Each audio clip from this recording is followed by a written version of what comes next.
The remote preconditioning function allows you to program the temperature inside your Peugeot so that it reaches a predefined temperature of around 21 degrees before you get into your car.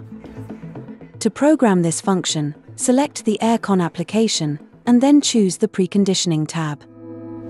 Then, press on Add to add a program. Set the time on which you will be getting into your Peugeot and which days, then confirm. You can define several programs. Each one will be recorded in the system. Press here to activate the desired program. To delete a program, press on this button, and then confirm. Preconditioning will start around 45 minutes before the programmed time, when your Peugeot is charging, or 20 minutes before, if your vehicle is not charging. It will continue for 10 minutes.